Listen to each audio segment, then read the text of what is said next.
Provinsi baru. Ibu kotanya mana, Pak? Ibu kota Papua Tengah mana? Nabire. Oh, Nabire.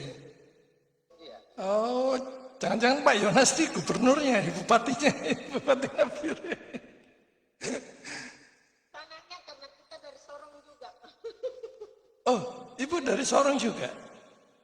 Iya, keluarga di Sorong. Oh, keluarga di Sorong. Sorong itu Papua Barat. Iya, Papua Barat, Barat Daya. Oh, iya. Nah itu Bu Miska bisa kontak Pak Yonas tuh kalau ke Papua itu. Bisa di grup kan ada kontaknya, kontak numbernya. Jauh dari Siap, siap. Kami bisa jemput. Bodoh. Pak Yonas di Layanan di Papua. ya kapan-kapan nanti kita pelayan bersama ke Papua tempatnya Pak Yonas. Ya kita doakan Pak Yonas, kita bisa ke Papua, kita bisa merasakan bagaimana di Papua. Gitu. Kita bawa dalam doa. Oke, mari kita mulai. Sudah 5 menit. Saya bagikan sambil menunggu yang lain.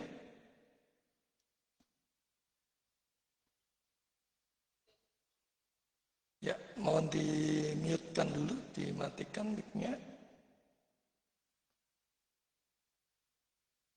Apakah sudah kelihatan?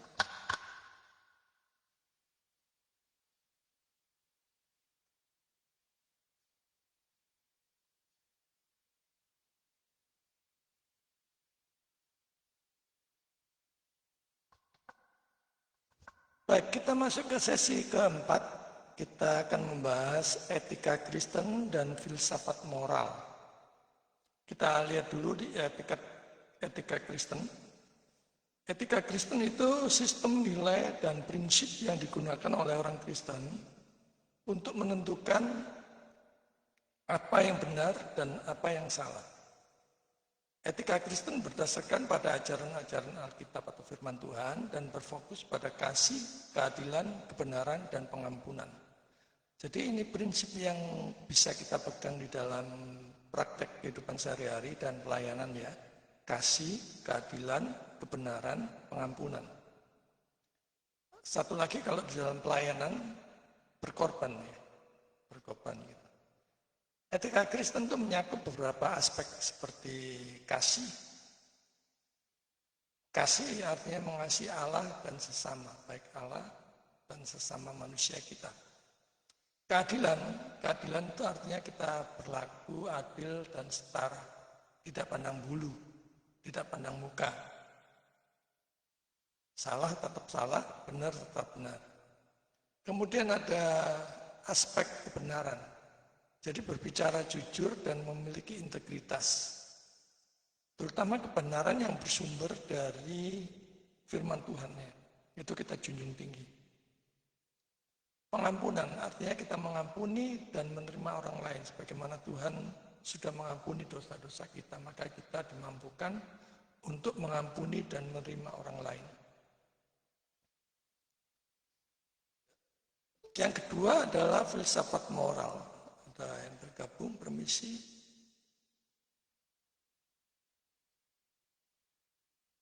Salam Pak Anto, kita baru mulai. Oke, kita lanjut. Ya. Malam, kita lanjutkan lagi ya. Kalau tadi saya tegaskan yang pertama adalah etika Kristen yang mencakup beberapa aspek kasih, keadilan, kebenaran, pengampunan, dan yang kedua adalah filsafat moral. Filsafat moral itu selalu bertanya-tanya ya. Mengapa begini, mengapa begitu? Nah, kalau saudara ada pertanyaan-pertanyaan seperti itu, ya saudara sedang berfilsafat sebenarnya. Filsafat itu bertanya, kalau filsafat dunia itu biasanya dia tanya sendiri, dijawab sendiri, yaitu filsafat dunia. Tapi kalau filsafat teologi filsafat itu dia tanya-tanya, firman Tuhan yang jawab. Jadi firman Tuhan yang menjawab keraguan-keraguan itu. Filsafat moral adalah studi tentang prinsip-prinsip moral yang digunakan untuk menentukan apa yang benar dan yang salah. Jadi standar itu firman Tuhan ya. Selalu kita di dalam pelayanan itu mulai sekarang jangan memakai standar penilaian kita pribadi ya, atau antroposentris yang berpusat pada diri sendiri maupun logika kita sendiri.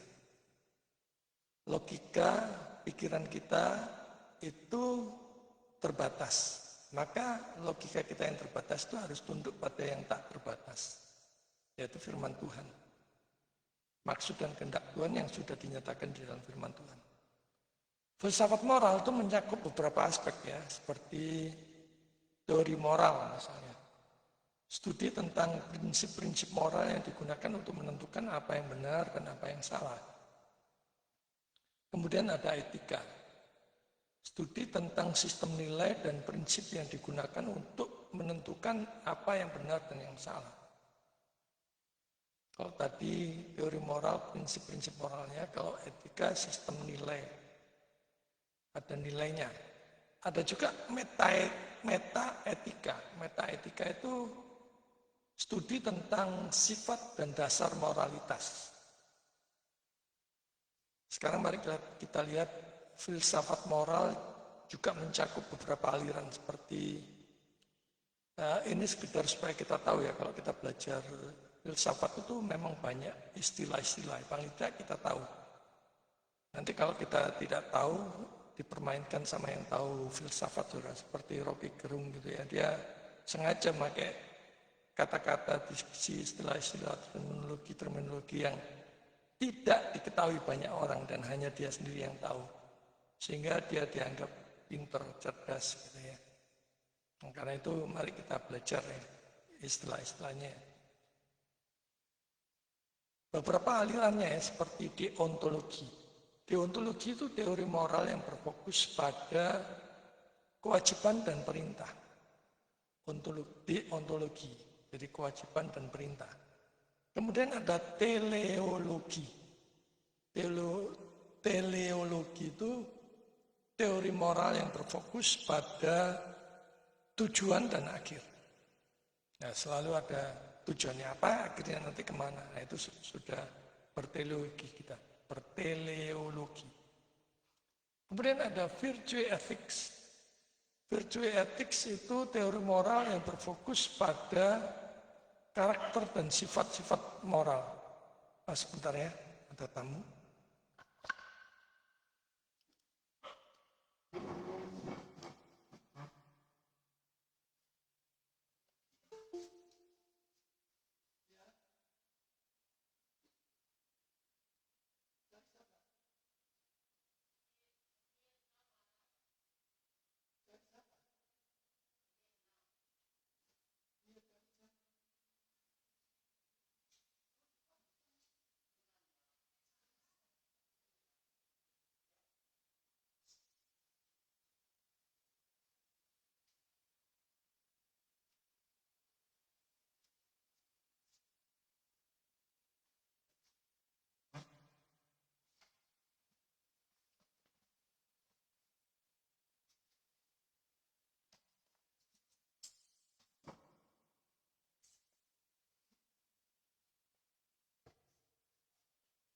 Kita lanjut.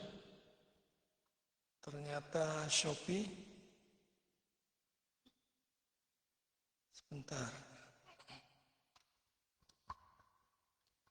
Oke, kita sampai pada virtue ethics. Itu adalah teori moral yang berfokus pada karakter dan sifat-sifat moral. Jadi karakter seseorang, sifat-sifat, karakter dan sifat-sifat moral. Moralnya bagaimana, karakternya bagaimana. Jadi etika Kristen dan filsafat moral adalah dua bidang yang terkait dan saling melengkapi. Etika Kristen adalah sistem nilai dan prinsip yang digunakan oleh orang Kristen. Sedangkan filsafat moral adalah studi tentang prinsip-prinsip moral yang digunakan untuk menentukan apa yang benar dan apa yang salah. Jadi kalau kemarin kita sudah belajar bedanya teologi filsafat dengan teologi dunia, kita bandingkan kalau sudah baca-baca lagi. Kalau teologi filsafat ya mendasarkan segala sesuatunya menguji dengan firman Tuhan ya. Kalau teologi dunia itu dia bertanya-tanya sendiri, dijawab-jawab sendiri. Nanti kalau ada pendapatnya yang lebih bagus, pendapat yang lama itu dibuang, kalah tuh ya. Pendapat baru yang dipakai. Begitu terus ya muter-muter. Yang ketiga, memahami dasar etika Kristen dalam konteks filsafat moral. Jadi berikut ini ada penjelasan singkat tentang bagaimana kita memahami dasar etika Kristen di dalam konteks filsafat moral. Yang pertama, dasar etika Kristen. Etika Kristen adalah sistem nilai dan prinsip yang digunakan oleh Kristen untuk menentukan apa yang benar dan yang salah. Tapi dasarnya kuat ya. Permisi, ada yang bergabung?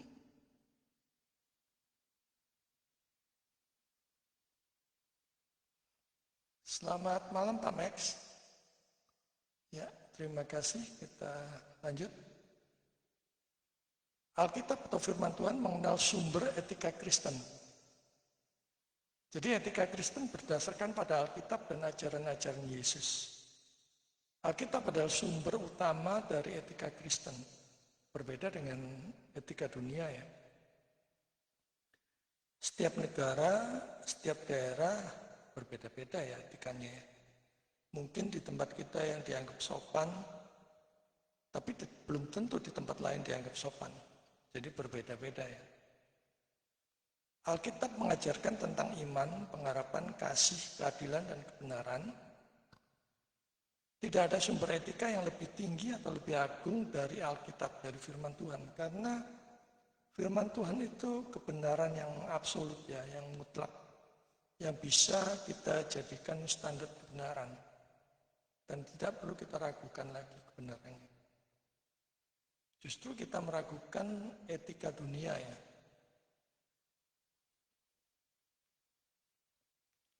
Yang kedua, kasih Allah. Kasih Allah adalah dasar etika Kristen. Allah mengasihi manusia dan ingin manusia mengasihinya dan sesamanya. Jadi memahami prinsip-prinsip etika Kristen, prinsip-prinsip etika Kristen seperti kasih, pengharapan, keadilan, dan kebenaran, dan pengampunan. Tidak ada kasih mau manapun atau apapun yang lebih agung dari kasih Allah yang telah mengorbankan anaknya yang tunggal bagi orang berdosa yang percaya kepada Dia. Jadi seagung apapun etika kasih dunia itu tidak sebanding ya dengan kasih Tuhan kepada kita. Dan itu seharusnya yang mendorong kita untuk makin giat melayani Tuhan. Yang ketiga, iman dan taat. Iman dan ketaatan adalah dua aspek penting di dalam etika Kristen. Jadi orang Kristen harus memiliki iman yang kuat dan taat pada perintah Allah melebihi siapapun. Tapi ingat ya, iman yang sejati atau iman yang genuine, iman yang menyelamatkan, salvation faith, itu adalah karya Roh Kudus. Jadi bukan iman percaya karena dia mau percaya. Ya, beda ya. Kalau iman yang sejati itu karya Roh Kudus, baik imannya maupun kemauan dan kemampuannya itu Roh Kudus semua yang memberikannya. Maka segala hormat, pujian, dan sembah kita berikan kepada Allah, Roh Kudus. Tapi beda dengan iman krosok-krosonnya. Aku kan mau percaya karena aku mau percaya. Jadi ada andil dirinya sendiri, antroposentris. Nah itu banyak orang yang seperti demikian ya. Pada waktu di Jakarta saya pernah terlibat diskusi dengan orang yang calon doktor. Sampai pada pengertian, saya mau percaya karena saya mau percaya. Nah itu konyol ya. Shalom, selamat malam Bu Tini.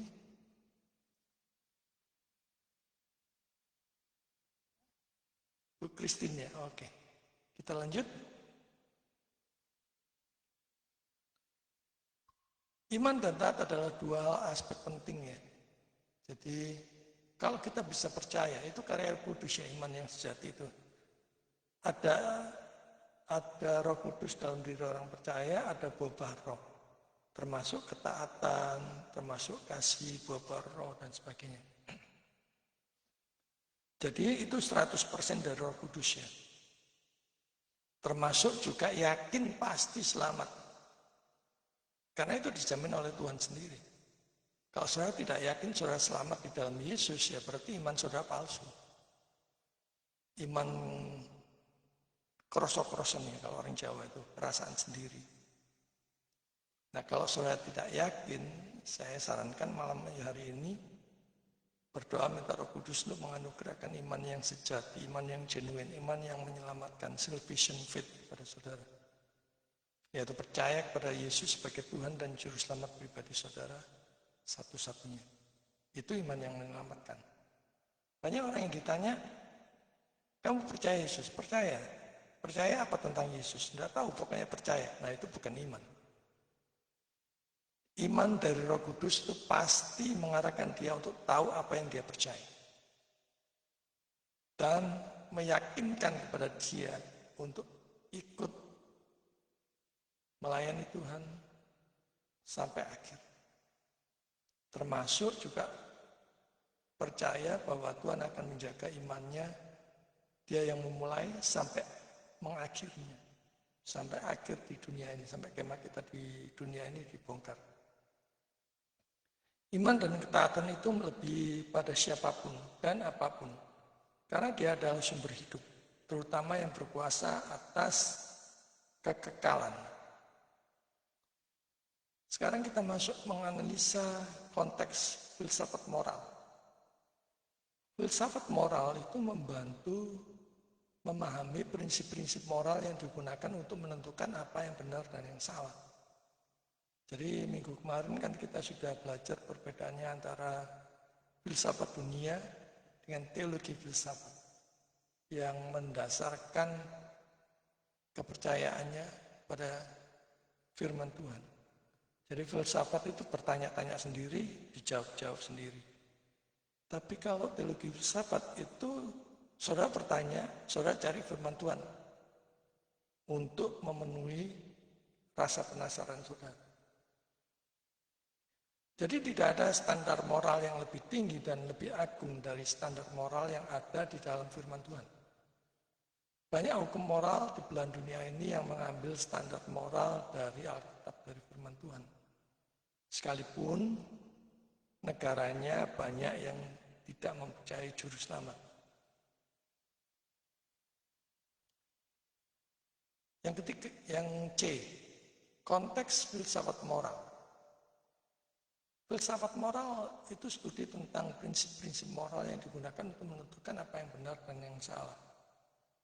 Jadi dalam konteks filsafat moral, etika Kristen dapat dipahami menghubungkan etika Kristen dengan filsafat moral.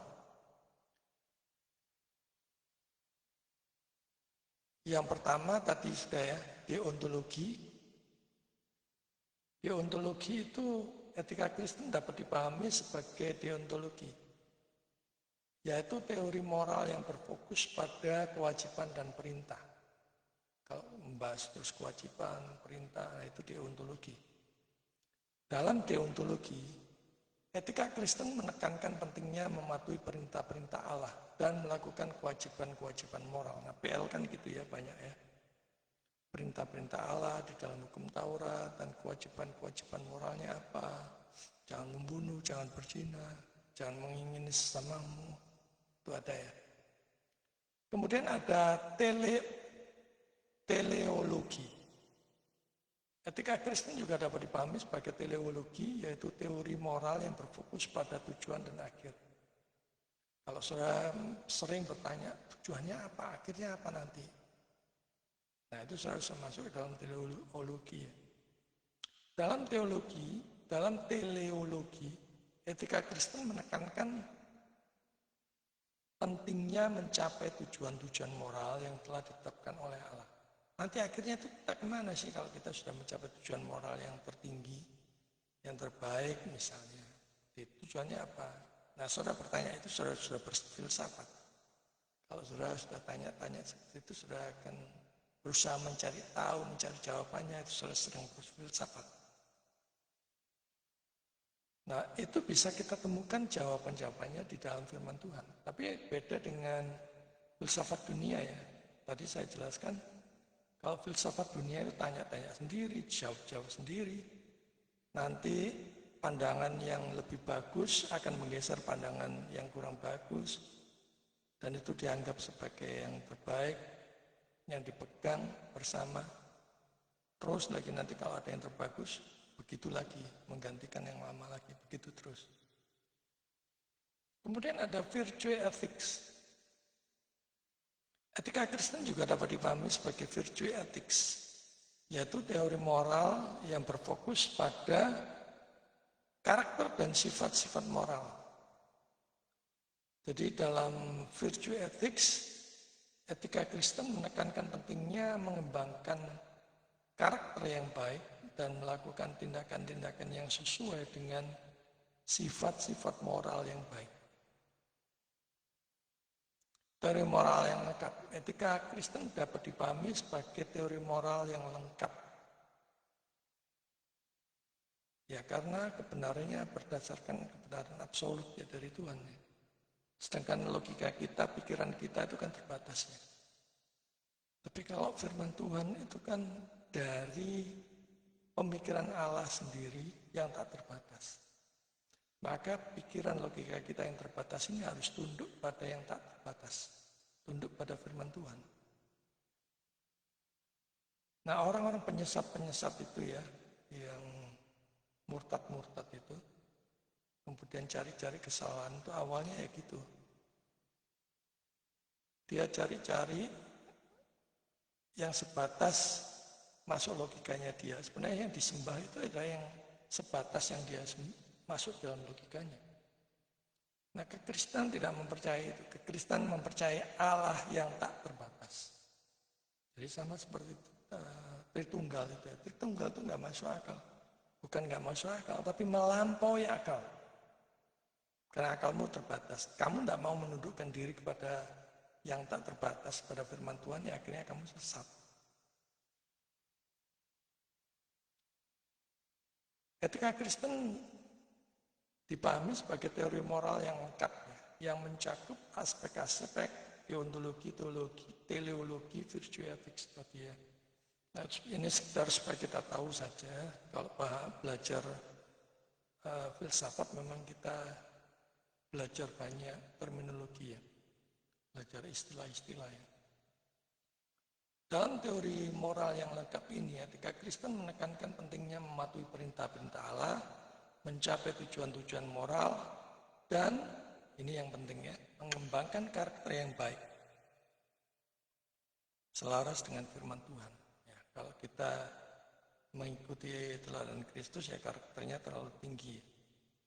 Tapi kalau kita berusaha untuk mendekati, ya, misalnya berbuat kasih, kita tidak mungkin menyamai Kristus memang, tapi kita berjuang untuk mengikuti teladan Kristus. Itulah mengembangkan karakter kita yang sebelumnya rusak.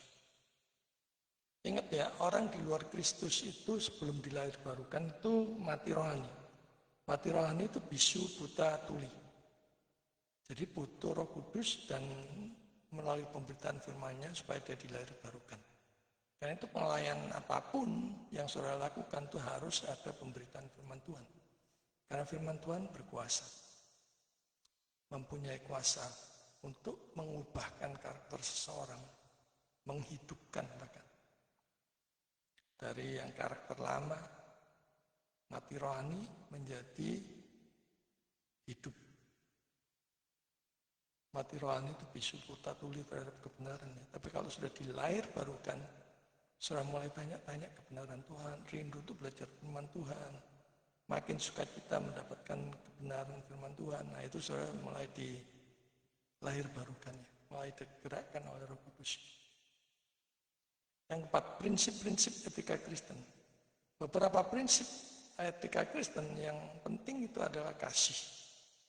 Kasih adalah prinsip utama etika Kristen. Orang Kristen harus mengasihi Allah dan sesama.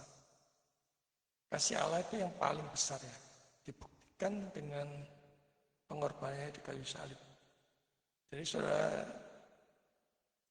kalau menanyakan kasih Tuhan, kalau melihat kasih Tuhan itu jangan hanya melihat berkat-berkatnya aja, tanda-tanda dan mujizatnya. Karena kalau itu standarnya, saudara akan berubah, manakala itu tidak sesuai dengan kemauan saudara. Tapi kalau saudara melihat kasih Allah itu pada pengorbanan Kristus di kayu salib, saudara tidak akan mudah tergoyahkan. Saudara mau bangkrut, saudara mau sakit-sakitan, saudara mau sial-sial, saudara tetap memandang bahwa kasih Allah tetap berlaku pada saudara. Segala sesuatu dikerjakan bersama-sama untuk mendatangkan kebaikan bagi saudara. Roma 8 ayat 28.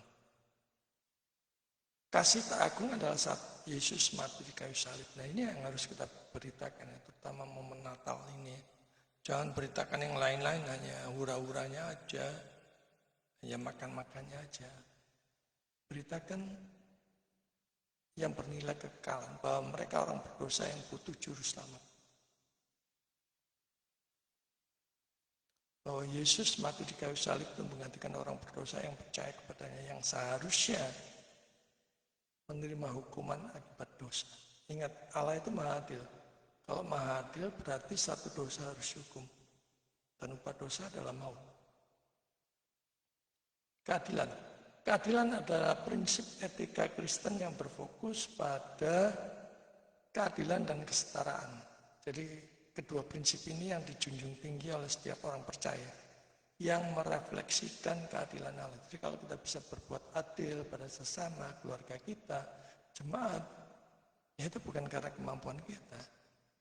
Roh Kudus yang ada di dalam diri kita itu merefleksikan keadilan kita. Selalu ingat ya, iman yang kristosentris, bukan yang antroposentris, bukan yang berpusat pada diri sendiri. Kebenaran adalah prinsip etika Kristen yang berfokus pada kejujuran dan integritas. Jadi keduanya adalah ciri yang menonjol dari orang Kristen setelah kasih.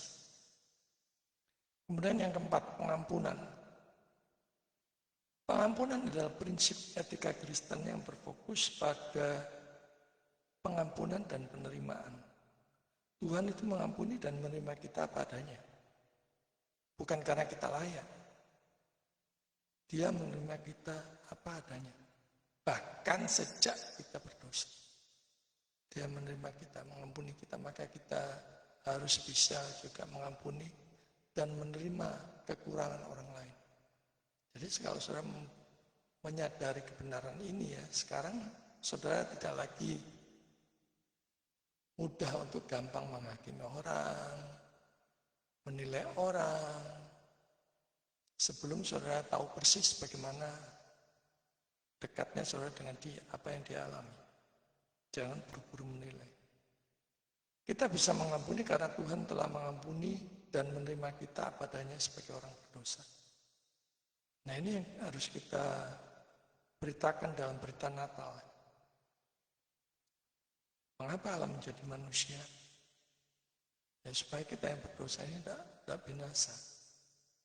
Tapi kalau kita lebih memilih binasa, ya terserah. Risiko tanggung sendiri. Binasa di dalam kekalahan tanpa juru selamat. Jadi etika Kristen itu dapat dipahami sebagai sistem nilai dan prinsip yang digunakan oleh orang Kristen untuk menentukan apa yang benar dan yang salah. Jadi untuk menilainya itu hanya firman Tuhan ya, bukan penilaian diri sendiri. Karena natur kita ini berdosa, saudara. Bisa sudah terpolusi dosa. Jadi berfokus pada kasih, keadilan, kebenaran, dan pengampunan. Kalau kita bersandar pada diri sendiri, ingat natur kita sebagai orang berdosa ya. Saudara mungkin menilai orang bisa baik atau kalau itu menguntungkan saudara. Tapi kalau itu merugikan saudara, saudara akan mengecam dan memberitakan yang buruk-buruk di tempat lain. Itu natur orang berdosa memang. Yang kelima, manfaat memahami dasar etika Kristen di dalam konteks filsafat moral. Yang pertama, saudara bisa memperdalam pemahaman etika Kristen. Memahami dasar etika Kristen di dalam konteks filsafat moral dan memperdalam pemahaman tentang prinsip-prinsip etika Kristen. Mata kuliah etika Kristen sudah ya, mungkin bulan apa itu ya, sudah selesai saudara. Yang kedua, meningkatkan kemampuan mengambil keputusan. Memahami dasar etika Kristen dalam konteks filsafat moral dan meningkatkan kemampuan mengambil keputusan yang tepat dan benar. Yang ketiga, membangun karakter yang kuat. Memahami dasar etika Kristen di dalam konteks filsafat moral itu dapat membantu membangun karakter yang kuat dan penuh integritas. Nah, kalau kita belajar ini, kita membangun karakter kita juga supaya menyerupai Kristus. Kalau menyamai nggak mungkin lah ya. Ingat dia naturnya manusia, sungguh-sungguh manusia dan sungguh-sungguh Allah. Sungguh-sungguh manusia yang tidak bercacat celah, tidak berdosa.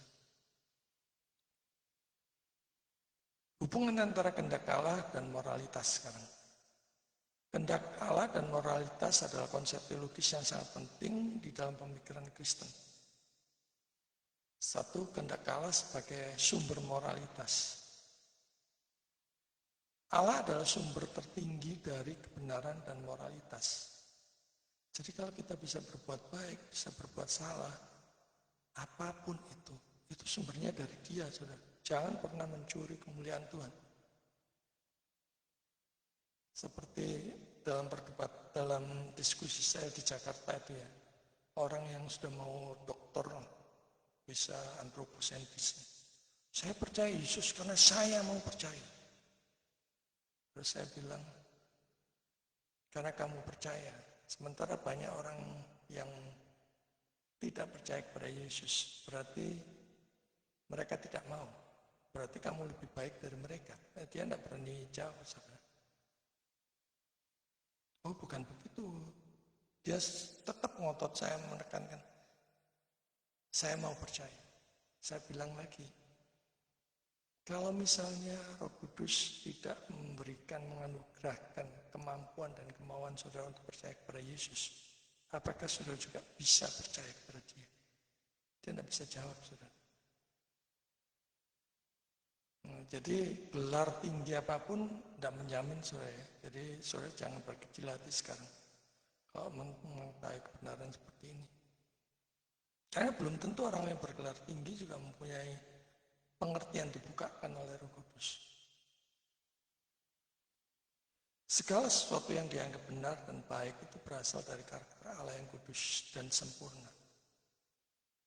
Maka kita tidak berhak untuk mencuri kemuliaan Tuhan atau dompleng kemuliaan Tuhan seperti orang di Jakarta itu ya. Saya percaya Yesus karena saya mau percaya. Nah, itu kelihatan antroposentrisnya. Semua dari Dia, oleh Dia, dan bagi Dia. Kalau kita bisa berbuat baik itu 100% dari Dia.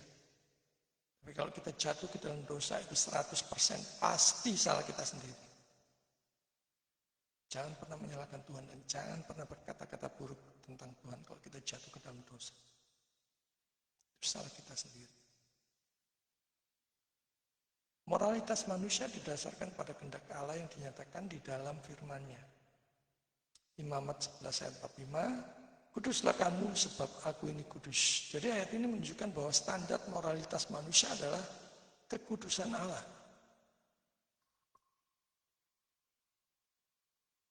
Yang kedua, kehendak Allah yang tersingkap di dalam firman. Kita bersyukur kita kemarin mengikuti hermeneutik ya. Mudah-mudahan kita dibukakan ya. Terhadap penafsiran baru, kita dibukakan oleh Roh Kudus untuk mengerti artinya. Kehendak Allah yang tersingkap di dalam firman. Allah menyatakan kehendaknya kepada manusia melalui hukum-hukum moral yang tertulis dalam Alkitab. Termasuk 10 perintah Allah. Firman Allah menjadi panduan moral bagi umat manusia. Panduan moral yang sempurna. Mazmur 119 ayat 105, firman-Mu itu pelita bagiku. Firman-Mu itu pelita bagi kakiku dan terang bagi jalanku. Jadi ini menegaskan bahwa firman Allah menjadi penuntun moralitas. Kita kalau jalan di kegelapan, tidak ada terang, takut sudah, jangan-jangan ada perampok, ada penjahat, atau kita akan terantuk batu, ataukah kita akan terperosok di jurang karena jalannya gelap. Nah, firman Tuhan itu seperti itu. Firman Tuhan menjadi terang bagi jalan kita. Kalau kita memiliki terang, firman Tuhan, bersyukurlah. Apalagi kalau kita dibukakan pengertian kebenaran. Moralitas yang sejalan dengan karakter Allah. Moralitas Kristen bukan hanya mengikuti peraturan, tetapi mencerminkan karakter Allah yang penuh kasih, keadilan, dan kebenaran. Karena itu moralitas yang sejati adalah meneladani sifat-sifat Allah. Mika 6 ayat 8. Ia telah memberitakan kepadamu, hai manusia, apa yang baik, yaitu berlaku adil, mencintai kesetiaan, dan hidup dengan rendah hati di hadapan Allah. Nah, ini standarnya ya. Yang keempat, kehendak Allah dan hati nurani. Allah telah menanamkan hati nurani kepada kita, kepada setiap manusia sebagai refleksi kehendaknya. Jadi hati nurani membantu manusia membedakan apa yang benar dan salah. Roma 2 ayat 14 sampai 15. Jadi pun sekalipun dia tidak percaya Yesus, hati nurani ada tahu kalau mencuri itu berdosa, kalau korupsi itu berdosa. Tapi bahwa dia tetap melakukan, berarti hati nuraninya dimatikan. Hati nuraninya dimatikan berarti dia tidak takut dengan Allah. Orang-orang yang korupsi, yang menimbulkan banyak korban bencana ya. Itu berarti hati nuraninya mati sebenarnya. Termasuk yang orang mengaku dulunya Kristen. Kalau berbuat gitu ya berarti dia Kristen KTP. Kehendak Allah di dalam Kristus sebagai model moralitas. Kehendak Allah yang sempurna itu dinyatakan secara lengkap di dalam kehidupan, ajaran, dan pengorbanan Yesus. Kristus adalah teladan yang sempurna bagaimana manusia harus hidup secara moral di hadapan Allah yang Maha Kudus dan sesama. Terlebih lagi kalau kita melayani, Tuhan itu melihat motivasi kita dalam melayani itu. Jadi luruskan dulu motivasi saudara dalam melayani. Takut akan Tuhan itu harus dikedepankan. Yang sudah ingat prinsip ini, yang sudah terjadi di dunia ini itulah kehendak Tuhan. Yang belum terjadi, kita bisa minta hikmat dan bersandar kepada Tuhan di dalam langkah. Berdoa, minta hikmat Roh Kudus, itu ya.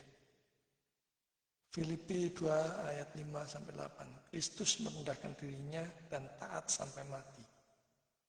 Kristus mati untuk menebus dosa. Itulah ketetapan Allah. Mati untuk menebus dosa. Karena memang tidak ada jalan lain, saudara. Allah Maha Kudus, manusia berdosa. Harus ada perantara antara yang kudus dan yang berdosa ini, yaitu yang berdosa kan manusia. Pengantaranya yaitu Allah sendiri menjadi manusia yang tak bercacat celah melalui Yesus. Dosa pun telah ditetapkan Allah. Segala sesuatu ditetapkan Allah, termasuk dosa. Dosa apapun manusia melanggar kekudusan Tuhan. Maka manusia tidak bisa menyalahkan Allah karena yang berbuat dosa adalah Allah dirinya sendiri. Manusia itu sendiri. Yakobus 1 ayat 15 firman Tuhan katakan. Dan apabila keinginan itu telah dibuai, ia melahirkan dosa. Dan apabila dosa itu sudah matang, ia melahirkan maut. Nah, sebenarnya sumbernya ini, keinginannya sendiri. Sudah ada peringatannya. Oh ya, sudah ada peringatan, kita masuk ke, tinggal sedikit nanti saya bagikan materinya. Silakan nyalakan kameranya. Kita masuk ke sharing.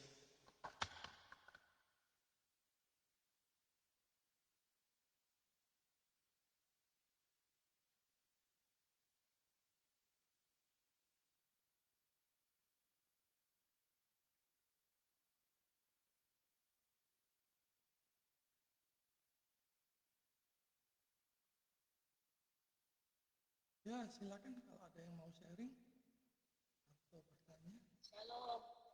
Salam, silakan. Ini kita mau bertanya soal iman.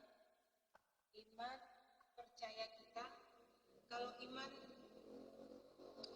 kan kalau iman kita itu menyangkut keyakinan yang lebih dalam ya.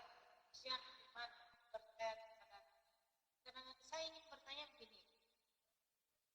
Ada orang Kristen, dia percaya sepenuhnya kepada Tuhan. Tetapi ketika ada hal-hal yang terjadi, misalkan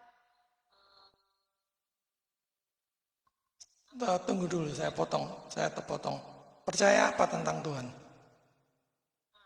ini dia bilang percaya akan Tuhan Yesus kan gitu. Ya, sebagai apa?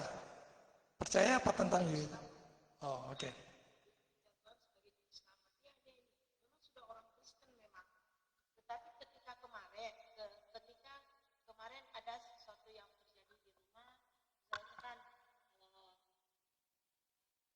dia mau menjual perahu nih, dia mau menjual barangnya, tetapi barangnya itu kalau di sini kan lalu secara orang Bali kan di pohon-pohon yang gede-gede itu kan katanya ada penunggu. Nah, ketika katanya ada penunggu, tetapi dia melakukan hal itu, dia memanggil apa? Dia memanggil untuk upacara, untuk mengusir segalanya. Nah, ini saya bilang, ini bagaimana? Maksudnya, saya bingung jadinya, apakah ini diperbolehkan? Kalau saya mau bicara, dia sudah lebih tua dari saya. Tetapi kan, namanya, ini kan kita tidak harus pandang tamu yang lebih muda, harus lebih ini kan. Makanya coba saya mau tanya kepada Pak Dosen. Kalau Ibu bertanya imannya beliau bagaimana? Imannya beliau antroposentris ya, perasaan dia sendiri ya. Kalau iman yang sejati itu tidak butuh ban serep ya, tidak percaya yang lain ya, selain Yesus. Karena iman yang sejati itu karya Roh Kudus. Jadi Roh Kudus sendiri yang memberikan kekuatan dan kemampuan dia untuk percaya kepada Yesus sebagai Tuhan dan Juru Selamat pribadinya. Jadi tidak ada iman ban serep ya. Percaya Yesus ya. Saya punya teman tuh yang percaya itu banyak loh.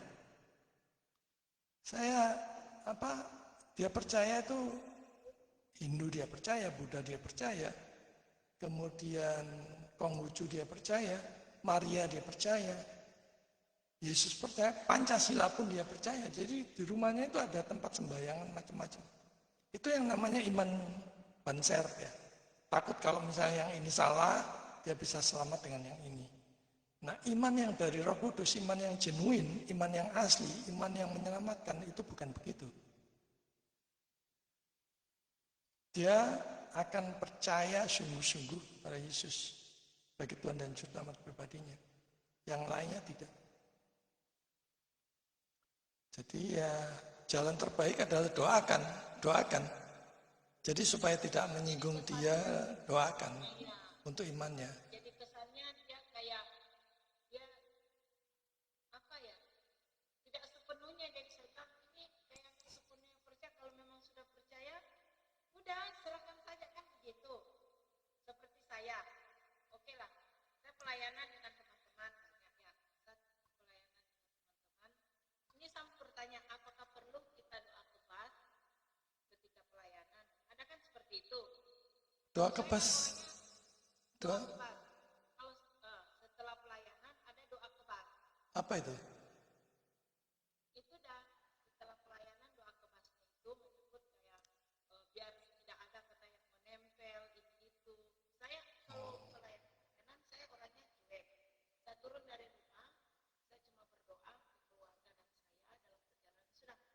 Kalau kita mengawalinya dengan berdoa dalam nama Yesus untuk meminta perlindungan, maka tidak perlu lagi ya untuk yang aneh-aneh lagi.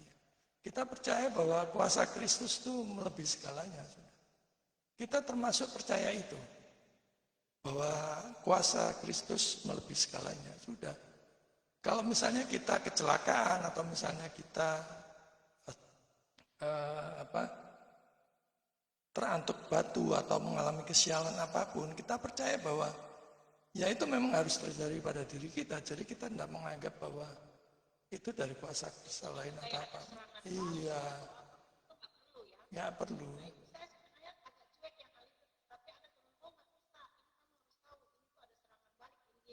Kau tahu dia, kau tahu serangan balik. Kadang-kadang saya bingung, setiap kali bertemu dengan setiap orang ikut pelayanan, ada yang aneh-aneh kan di situ. Ya. Kita bisa ambil positifnya. Ya, kita bisa maklum mungkin tahap-tahap iman seseorang itu kan ada yang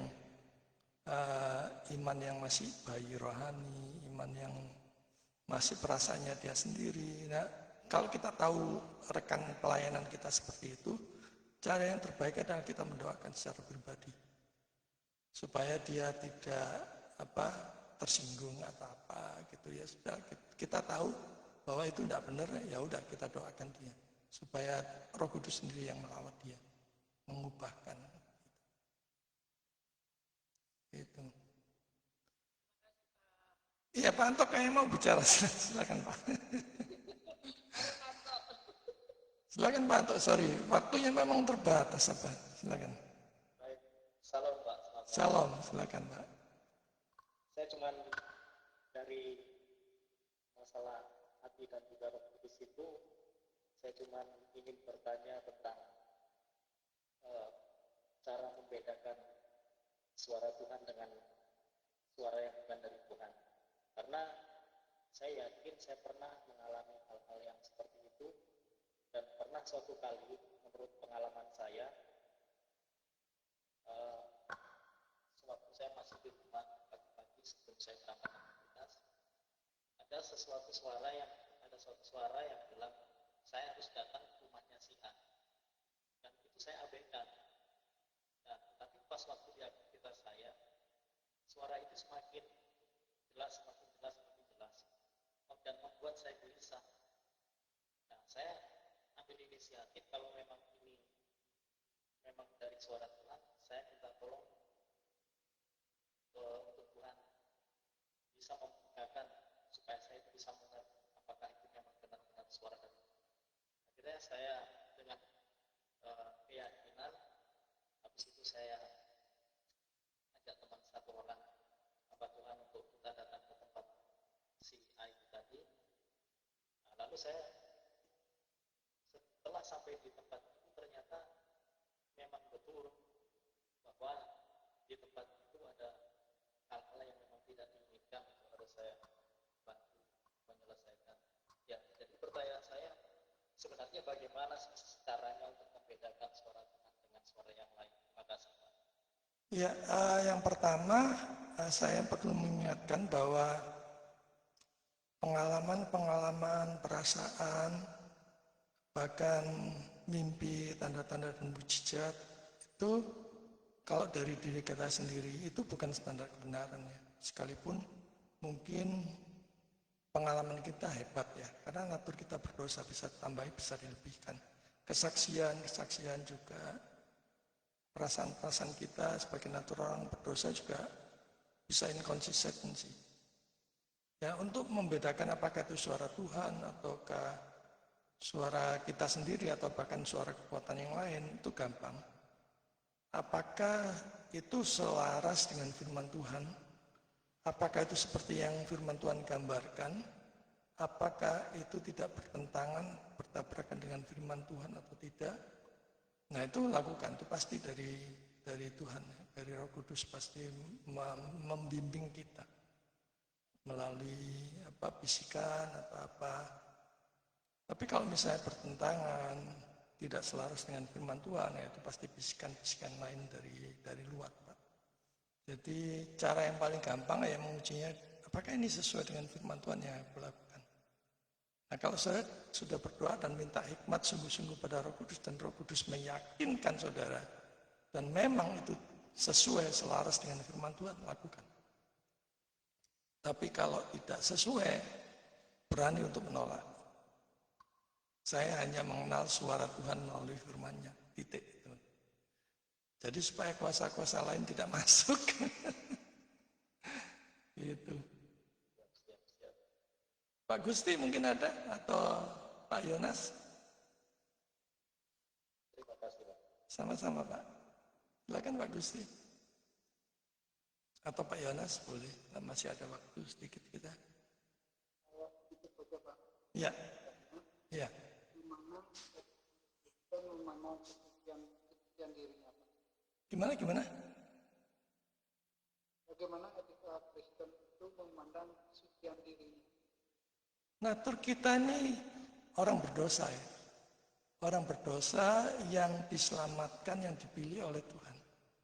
Jadi sadari itu dulu bahwa kita kata-kata suci kudus itu dalam pengertian bukan suci sesuci-sucinya. Tetapi kita dikuduskan, dilayakkan. Jadi dibedakan dengan dunia. Kalau dunia biasa korupsi, kita dikuduskan, kita tidak berminat sama sekali dengan korupsi. Dunia sudah terbiasa dengan berzina, kawin lagi. Kita dikuduskan, kita tidak seperti mereka. Jadi kata suci itu jangan terjebak di sana dalam pengertian sesuci-sucinya. Enggak, natur kita sekalipun kita sudah ditebus, status kita adalah orang berdosa yang dipilih Allah, yang dipilih oleh Yesus, yang diselamatkan, yang ditebus oleh Yesus. Karena itu setiap hari kita ini minta untuk dikuatkan. Karena tidak ada seorang pun yang superman rohani. Terutama untuk dosa-dosa yang menjadi kelemahan kita. Selalu minta berdoa Tuhan untuk mengatasi, supaya saya berjuang mengatasi kelemahan saya. Ada yang kelemahannya berzina, ada yang kelemahannya tamak, ragus, ada yang kelemahannya cerewet, ada yang kelemahannya mudah marah. Nah itu didoakan yang menjadi kelemahan-kelemahannya. Tentu dosa-dosa yang lainnya juga. Tapi kan biasanya yang diingatkan yang kelemahan-kelemahannya, yang besar-besar. Doakan sungguh-sungguh untuk dikuatkan Tuhan. Jadi sebenarnya prinsipnya adalah kita dikuduskan. Bukan kudus dari diri kita sendiri. Kalau kita mengandalkan kekuatan sendiri pasti gagal, Pak. Tapi kalau kita minta hikmat, bimbingan Tuhan, Roh Kudus menguatkan, kita pasti bisa melewati itu. Saat kita lapar, kita tidak mencuri. Kita tetap bertahan meskipun kita lapar. Tetap percaya pertolongan Tuhan akan datang. Itu iman. Ya seperti itu. Pak Yonas ada? Pak Yonas di Papua. Ya, sama-sama Pak Gusti. Pak Yonas dari Papua. Pak Max, saya lupa Pak Max ada di. Oh iya, silakan Pak Yonas. Oh, enggak ada. Pak Max, mungkin ada? Oke, kalau nggak ada, kita tutup dalam doa, kita sungguh bersyukur untuk penyertaan Tuhan. Minta tolong Pak Yonas pimpin kita dalam doa penutup.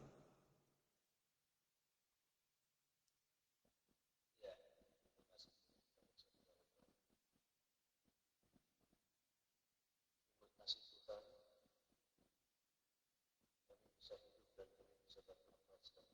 Kau senantiasa mengawasi dan melindungi kami dalam segala kasih